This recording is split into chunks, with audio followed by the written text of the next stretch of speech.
Oke, kita mulai lagi. Oke, dimulai dari tanggal 22 Juni kemarin. Kegiatannya apa aja sih? Oke, kegiatannya biasa, sebetulnya nggak terlalu banyak kegiatan. Biasa hari Minggu kumpul sama keluarga aja. Terus kegiatan jalan kaki, biasa keliling, karena memang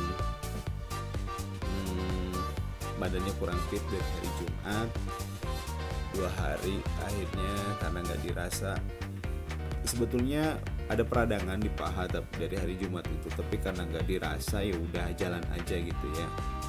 Dan ternyata pas yang itu meriangnya lumayan. Akhirnya total tidak kemana-mana, padahal di hari Senin itu ada kegiatan buat kunjungan ke luar kota di beberapa daerah di Sukabumi tepatnya. Halo Aira, selamat bergabung, terima kasih. Di hari Senin kita akhirnya cancel kunjungan karena memang badan masih kurang fit, masih greges. Ini juga masih ada sedikit peradangan tapi nggak terlalu berasa sih. Terus di hari Seninnya biasa kayak reschedule jadwal yang tadinya harus kunjungan keluar kota, kita cancel semua. Dialihin sama interview beberapa orang interview, terus 4 orang karena memang kita dapat proyekan. Alhamdulillah kita dapat proyekan jasa pengiriman. Halo Kanadika Arista, thank you sudah gabung. Kak Megi 17, thank you sudah gabung. Kak Aira, thank you sudah gabung. Terima kasih like-nya. Terus di hari Senin ngerjain beberapa tugas karena memang gue juga masih aktif kuliah sampai saat ini, ngejar tugas-tugas yang belum kelar sebetulnya. Terus di hari Seninnya ya tadi interview 4 orang. Terus setelah interview tugas selesai ya, akhirnya ya interview juga lumayan cukup padat sampai jam berapa ya, sampai jam 4 sore kalau nggak salah, karena cukup lumayan banyak, sekitar 4 orang ya. Discuss aja sih sebetulnya, lebih ke ngobrol kalau gue interview itu. Terus di hari Selasa jadi kita keluar kota, tepatnya kita berangkat ke Sagaranten, kabupaten di Sukabumi, salah satu kabupaten di Sukabumi Selatan, berbatasan langsung dengan Cianjur. Kita ketemu sama owner di sana, ketemu teman-teman bisnis, terus ngobrolin kerjasama, strategi apa yang bisa digenjot di area tersebut gitu ya. Karena kalau ngomongin landscape bisnis atau ngomongin landscape area di sana kan sebetulnya cukup lumayan luas. Nggak cuma ngobrolin jasa pengirimannya aja, tapi gimana ngobrolin potensi yang bisa kita gali di area tersebut, terutama ngandelin para tim yang ada di sana. Sempat juga ngobrol sama salah satu mitra juga, berkaitan kerjasama yang lain gitu ya, tapi kayaknya itu harus dijajakin dulu, itu nggak terlalu banyak sih. Halo Wawa Ozol, terima kasih sudah gabung. Di akhirnya pulang sekitar jam 3 sore kayaknya kita langsung pulang. Terus karena memang di kantor ada kegiatan, nyampe kantor tuh sekitar jam berapa ya, jam 5:30 apa kalau nggak salah. Setelah itu kegiatannya lebih ke ngobrol. Pulang kita langsung ada kegiatan futsal, mini soccer, main bola di sana sekitar sampai jam 9. Kebetulan gue nggak main karena badan masih meriang. Terus ngobrol sampai jam berapa ya, sampai jam 10 sama teman-teman kantor, ngobrol tentang ya banyak di sini dengan obrolan setelah main bola. Nanti mungkin kalau footage-nya ada kita tampilin. Oke, di tanggal 25 akhirnya kunjungan full days, ada meeting yang nggak bisa ditinggal dua. Yang pertama meeting jam 10 pagi, meeting sama teman-teman dari Busan. Terus di jam 2 siang juga kita ada meeting berkaitan dengan performance dan yang lain-lain. Performance cabang tapi nggak terlalu banyak.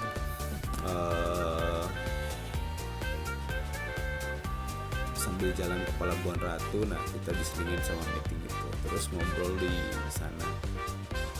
Oke, selalu yang nggak pernah boleh kelewat kalau lagi main ke Pelabuhan Ratu tuh makan ayam ikan bakarnya. Ada satu tempat makan yang cukup sederhana tapi ikan bakarnya mantep banget. Kan semua ada yang digoreng juga, tapi paling validasinya enaknya itu yang dibakar sih teman-teman. Kalau teman-teman makan di sana, kalau berkunjung ke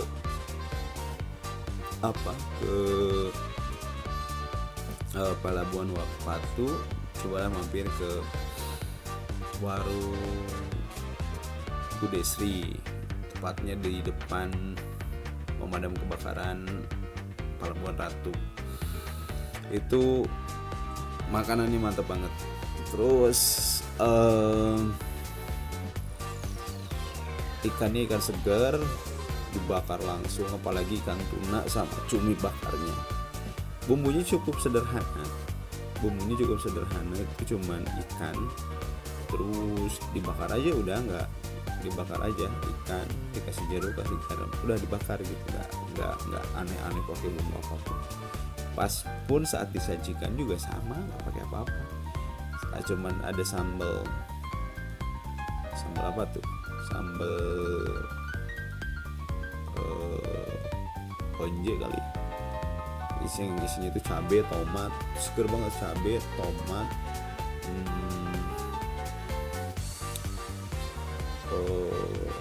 apa sih yang bukan kunyit, yang baunya tuh sering ada di makanan itu, lupa namanya, jahe. Terus wah itu enak banget.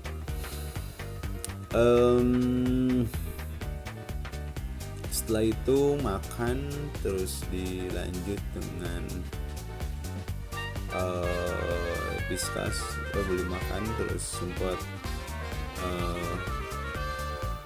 jalan ke dermaga, makan, minum es cendol. Sebetulnya ya namanya cendol apa sih, nggak jauh dari isian cendol dan teman-temannya gitu. Tapi karena makannya di pinggir pantai, suasana cukup panas, itu mantap banget, segar, gulanya gula merah asli, lebih ke hitam. Terus satu mangkok gede itu 8.000. Saya nggak ada footage di sini. Halo Mas Hilal, thank you udah gabung. Apa lagi ya?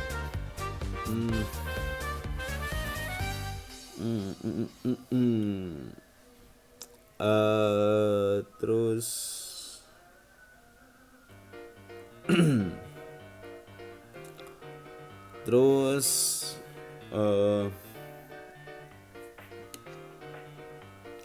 di hari Rabu,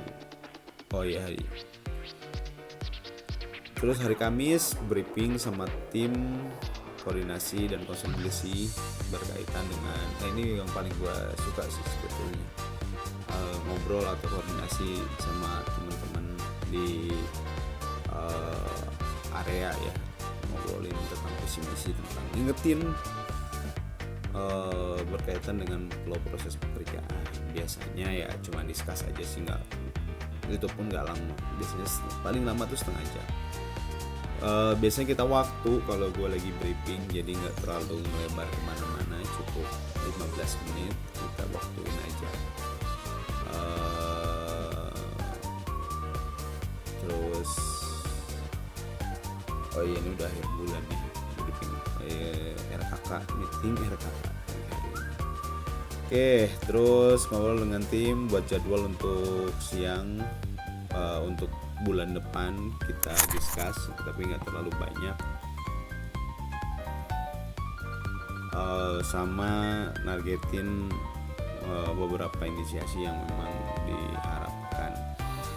Terus sampai hari Kamisnya sorenya gue jalan sama anak istri ke Gramedia buat cari buku. Biasanya itu jadi jadwal rutin setiap bulan. Kalau atau 2 minggu sekali kalau misalkan memang kita lagi bosan nyari buku gitu. Biasanya anak tuh lebih ke nyari komik sih sebetulnya, tapi nggak apa-apa, meliterasi supaya dia lebih senang membaca dulu daripada paksakan. Oke, itu. Terus hari Jumat seharian di rumah, karena memang gak terlalu banyak kegiatan ya, akhirnya istirahat aja. Terus di hari Sabtu nggak kemana-mana juga. Sabtu beli makanan kucing nih, beli makanan kucing. Hari Minggu full days di rumah, kegiatan nulis, baca, terus ngobrol sama bocah, main, berantem. Oke, itu aja sih full jadwal kegiatan di minggu keempat, akhir bulan, di bulan Juni tahun 2025. Oke, terus hari Minggunya agak sedikit nulis sih. Kebetulan kayaknya lagi banyak banget yang dipikirin, jadi harus dirilis. Ngantuk. Biasanya sih ngerilisnya nggak terlalu banyak ya, cuman ya bikin narasi, terus bikin catatan dikit aja.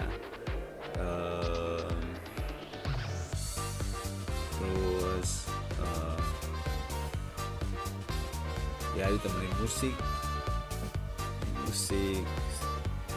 rap dari Snoop Dogg, itu enak banget sih. Oke,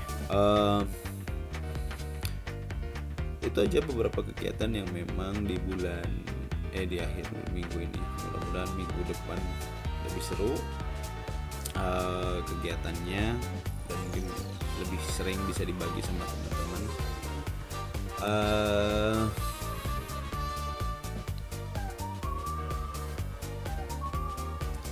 Oke, iya,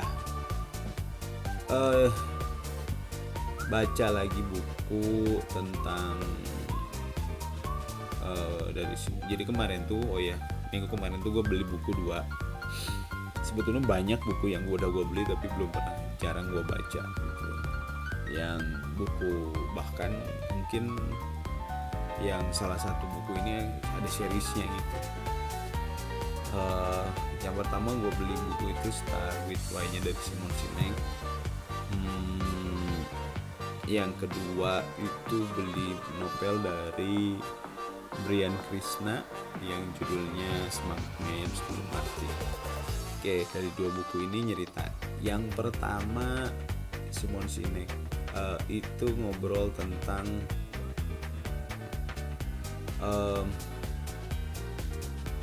alasan kita harus, sebelum kadang-kadang kita punya target gitu ya, targetnya itu biasanya disebutnya apa. Jadi ada golden triangle. Yang pertama adalah mengapa, yang kedua bagaimana, yang ketiganya adalah apa. Nah biasanya kita tuh ngobrolin di apa atau target tadi. Targetnya harus sekian, terus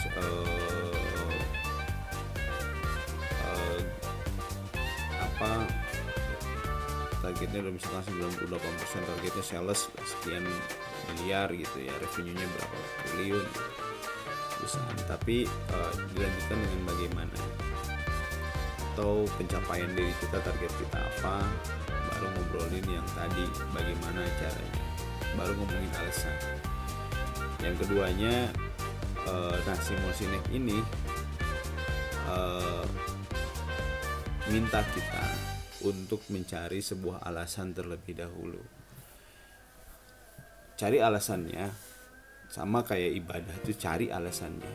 Kenapa lu harus ibadah? Baru bagaimana ibadah itu dijalankan. Yang ketiganya apa yang menjadi targetnya. Ini harus jelas. Kalau perlu ditulis, tulis aja nggak apa-apa.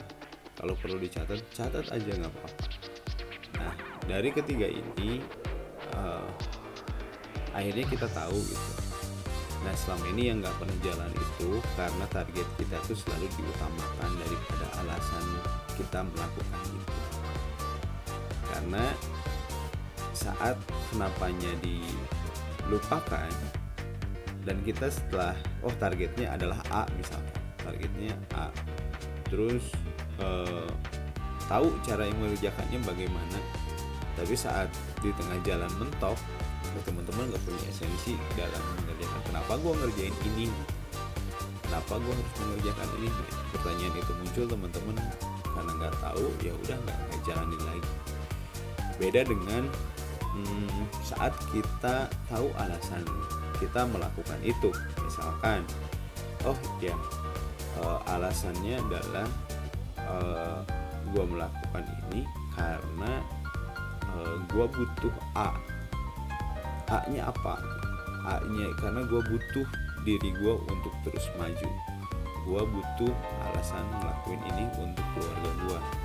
Gue butuh melakukan ini untuk anak istri gue. Gue butuh melakukan ini karena gue punya target untuk bisa beli mobil. Gue melakukan ini untuk bisa mendapatkan apa. Halo Mamang Agus, thank you sudah gabung. Istini, thank you sudah gabung. Nah setelah tahu alasannya, teman-teman akan step selanjutnya adalah bagaimana. Bagaimananya adalah teman-teman mengerjakan satu by satu secara perlahan, step by step.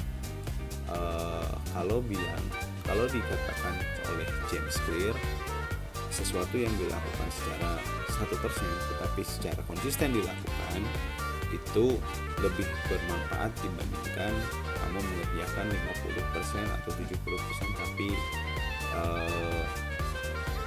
sekali-sekali gitu ya.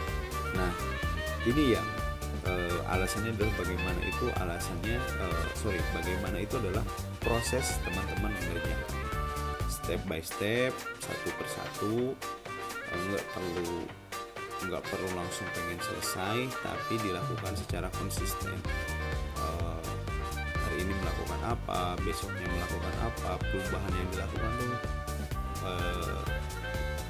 berkelanjutan, dan berharap di akhir targetnya teman-teman bisa mendapatkan 100% tersebut atau target dari tadi. Nah, apanya ngomongin target yang teman-teman inginkan. Targetnya apa tuh harus jelas, harus detail. Ditulis bahwa teman-teman ingin mendapatkan A dalam waktu berapa lama dan bagaimana dan apa tujuannya tadi ya. Bagaimana cara mendapatkannya. Nah, setelah three golden circle ini berjalan, teman-teman akan tahu bagaimana lebih mudah untuk mengerjakannya dibanding teman-teman mengerjakan 100% langsung sekali. Dan nanti harus pertama yang dicari adalah kenapa teman-teman melakukan ini. Kenapa teman-teman berangkat bangun pagi, kenapa teman-teman berangkat ke kantor pagi-pagi, macet-macetan, sumpah serapah di jalan, telat sarapan, atau berangkat dari jam segini untuk ke kantor, atau berangkat malam-malam ke kantor dengan segala resikonya. Itu teman-teman harus tahu tuh alasannya apa. Jangan sampai teman-teman nggak tahu sama sekali dan nggak pernah mau tahu. Nah, itu yang salah. Terus kalau ngobrol itu tentang ngobrolin Start with Why-nya dari Simon Sinek. Yang keduanya ngobrolin tentang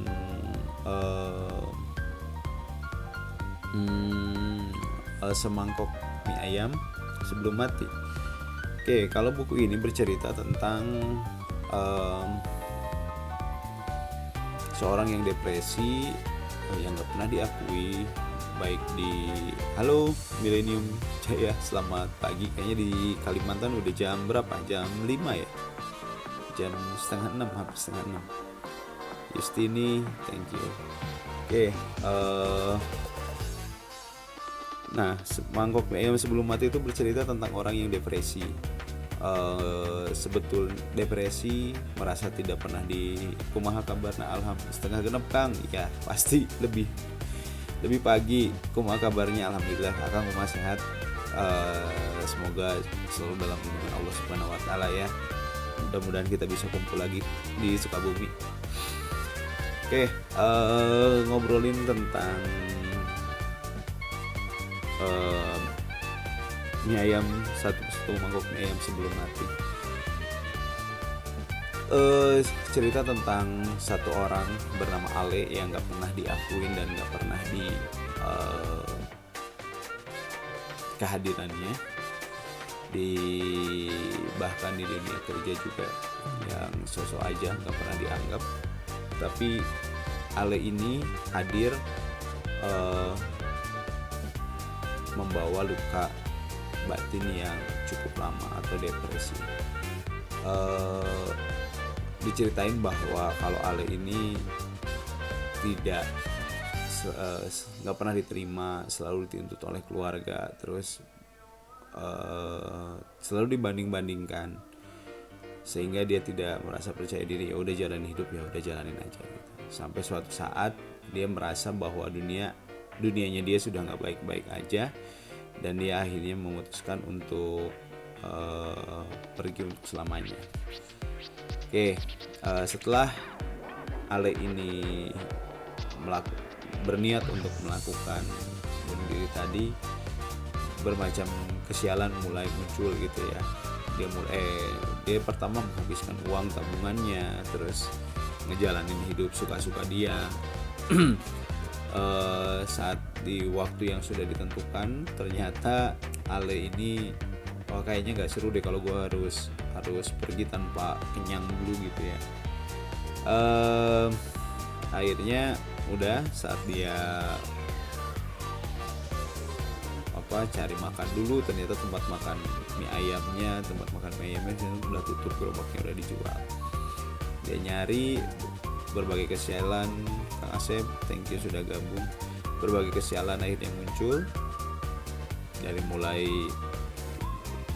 Kancil, thank you udah gabung. Dari mulai mie ayamnya gerobak dijual, penjualnya meninggal, sampai akhirnya dia ditangkap polisi karena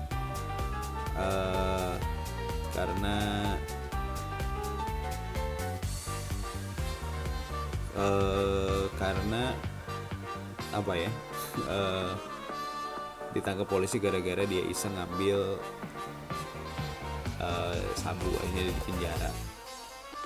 Oke, saat proses penjara itu dia ketemu sama orang yang namanya preman lah ya, atau pengedar sebenarnya. Nah, dalam penjara dia belajar sampai akhirnya dia ditahan 5 hari, sampai akhirnya dia diajak oleh preman tersebut. Oke, dari preman tersebut dia belajar ternyata penghargaan atau apapun namanya, dihormatin, dihargain itu kadang-kadang tidak perlu hadir di ruang-ruang yang glamor. Kadang-kadang penghargaan itu muncul dari ruang-ruang yang tidak pernah tersentuh, atau sudut-sudut kota yang tidak pernah tersentuh. Di lingkungan itu Ale merasa dihargai, hidupnya merasa diterima, kondisinya merasa di uh, dilindungin oleh keluarga barunya gitu ya, yang mana ternyata di sudut-sudut kota yang tidak pernah terjamah itu ada penghargaan, bahkan lebih tulus dibandingkan dengan di lingkungan yang Ale dapatkan gitu. Selang beberapa hari akhirnya Ale ini gabung ikut dalam kelompok tersebut, berganti nama jadi Black. Sepak terjang di dunia gelap membuat Ale dianggap sebagai sesuatu orang yang memiliki kapasitas di dunia tersebut gitu ya, sampai akhirnya dia berangkat ke sebuah klub malam di daerah kawasan preman tersebut. Terus di saat melakukan transaksi diceritakan banyak hal, sampai dia ketemu seorang wanita malam, terus ngobrol sama dia bahwa Ale itu hanya terjebak dalam kondisi ini gitu. Lepas pergi selagi bisa gitu, intinya itu. Karena kalau sudah terjerat terlalu jauh pasti akan susah untuk kembali. Ketemu dengan maminya juga dijelaskan penjelasan tentang hidupnya, bagaimana hidupnya berjalan, sampai akhirnya Ale berpikir apa iya gue itu harus pergi dari lingkungan ini gitu ya. Ternyata di lingkungan tersebut Ale ini ketemu mantan anak buahnya, karena Ale ini menghilang hampir 3 minggu lebih dari dunia kerja gitu ya. Bahkan di saat dia pergi pun nggak ada orang tuh yang nyariin dia, nggak ada yang tahu dia kemana, dan nggak ada orang yang nyariin dia. Sampai akhirnya si Ale ini ketemu lagi sama OB, mantan OB-nya. Terus setelah Ale ketemu mantan OB-nya, ya ngobrol di situ kenapa gak pernah balik lagi ke kantor. Terus dia bilang dia lagi ada kerjaan sama preman tadi gitu. Karena si OB ini tahu, akhirnya ya udah dibawalah si preman si Ale ini ke rumah OB tersebut. Ya dalam perjalanan dijelaskan terima kasih karena sudah membantu gitu ya. Ternyata apa yang selama ini, kadang kita ngerasa apa yang kita lakukan itu nggak baik gitu ya, atau nggak pernah dihargai sama orang. Tapi kadang-kadang apa yang kita lakukan, apa yang karena kita mencari penghargaan di tempat yang lain gitu. Padahal kalau kita nggak bisa melihat dari sudut yang lain, kita tuh sangat dihargai di tempat yang mungkin lebih berbeda aja gitu. Bukan berarti teman-teman saat ini ngerasa wah kok gue kayak gini ya, kok gue nggak dihargain ya.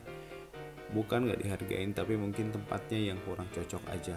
Saat teman-teman pindah, saat teman-teman mencari suasana baru, yakin akan ada suatu tempat yang lain yang bisa menghargai teman-teman.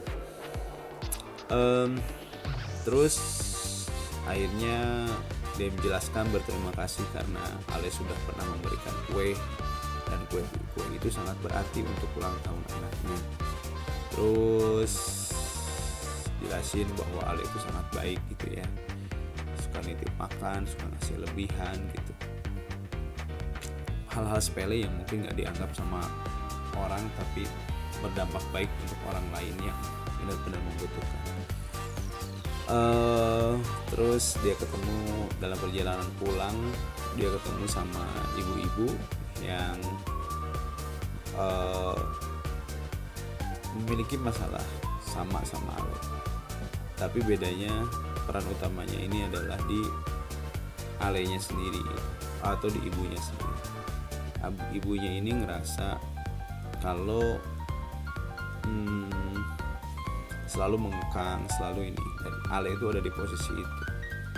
Sampai akhirnya si ibu ini meminta maaf karena sudah dicampakkan oleh anaknya dan anaknya nggak pernah pulang. Kayak gitu sih. Terus dalam perjalanan tuh Ale ketemu orang buta, Ale ketemu bapak-bapak yang pernah dia tagih utangnya gitu ya, menjelasin perjalanan hidup. Yang pasti gini sih sebetulnya, saat orang punya rasa depresi atau saat orang punya rasa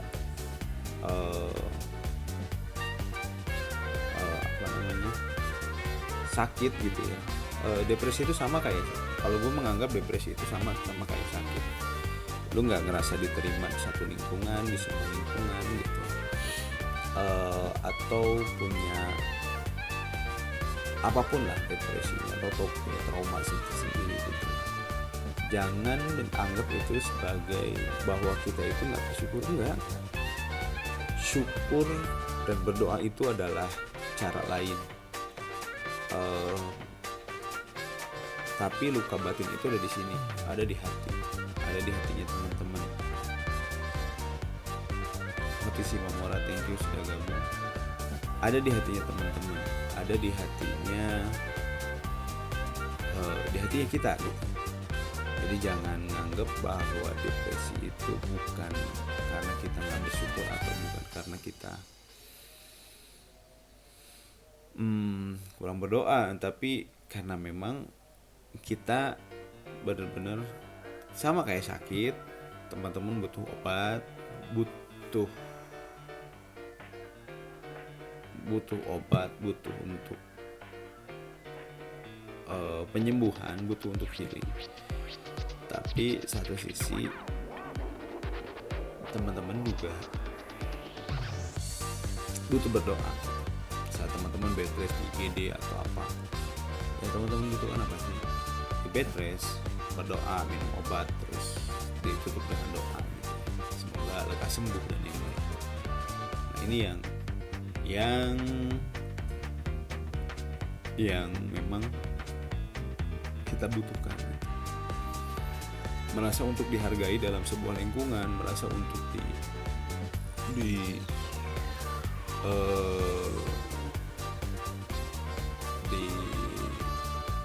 dalam sebuah proses. Minimal ditanya kabar.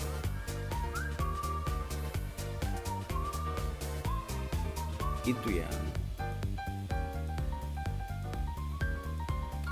itu yang benar-benar dibutuhkan gitu. Lelah ya pasti, capek juga, tapi kondisi tersebut tidak akan merubah apapun kecuali kalau teman-teman benar-benar sudah memaafkan.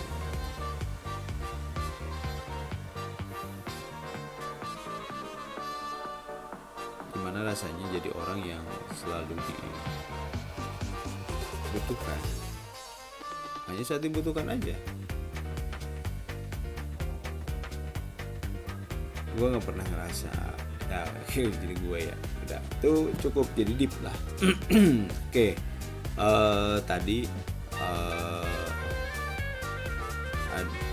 Tadi mungkin beberapa buku yang